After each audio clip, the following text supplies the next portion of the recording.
Hello everyone, welcome to my Facebook page and YouTube channel.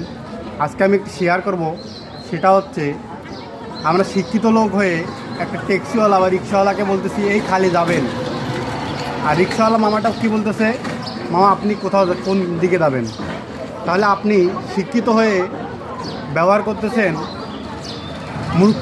মূর্খ মানুষের মতো, আর সে অশিক্ষিত লোক হয়ে আপনার সাথে ব্যবহার করলো, ভালো একটা বিহেভ করলো। তাহলে আপনি চিন্তা করেন কে শিক্ষিত হইল, সে শিক্ষিত না আপনি শিক্ষিত?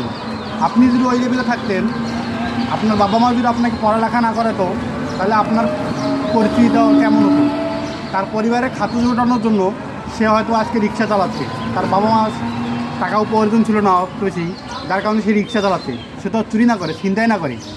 তো আমি এই কথাটা বলবো, পৃথিবীতে যে কোনো পেশার মানুষই হোক, আমরা তাকে সম্মান করো, কারণ সে মানুষ, সে চুরি না করে, চিন্তাই না করে।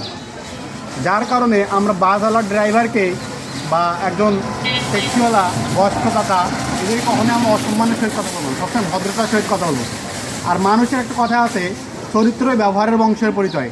তুমি কোন চরিত্রের কোন বংশ থেকে আসছো, তোমার চরিত্র থেকে বুঝতে পারবে। তো আসি আমরা, বাসের ড্রাইভার হোক, একজন রিক্সা চালক হোক, একজন বাদাম বিক্রেতা হোক, আমরা সবাইকে সম্মান করার চেষ্টা করি। সব পেশার মানুষের সমান।